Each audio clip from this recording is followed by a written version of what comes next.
The local church can do charity or generosity or can be generous, but the primary assignment of the local church is not charity nor generosity. The primary assignment of the local church is Jesus. The primary assignment of the local church is what? Jesus. In the ministry of Jesus, yes, we saw that Jesus fed some people, but have you ever observed that the people Jesus fed was because they were having a conference and they have stayed more than one day? And Jesus said, "These people has been with me for so time. Please give them food." He was not going about and carrying food for and giving everybody's food. Now, I'm not saying that you are not to be generous as a church, but I'm saying that the primary assignment of the church is not charity, not generosity. The primary assignment of the church is not to fix road or be picking everybody on the road and be putting them in schools. We can do those things. We can be generous. We can do charity.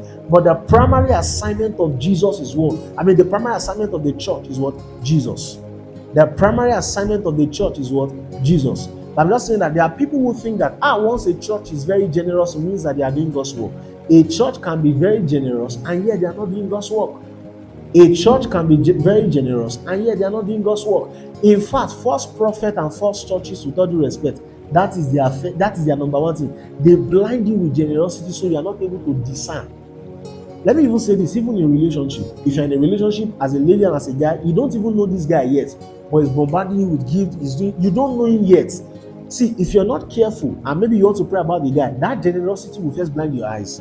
As you're praying, you just hearing his name. It's Chinedu. It's Tunde. He's the one. Even when God is speaking. Because there's a way that generosity can blind people's discernment. Many people who have chosen certain churches because of their generosity, when you are showing them that this thing they are doing here is not of God, how will you say this one is not of God? Just because somebody is generous does not mean they are what? They are of God.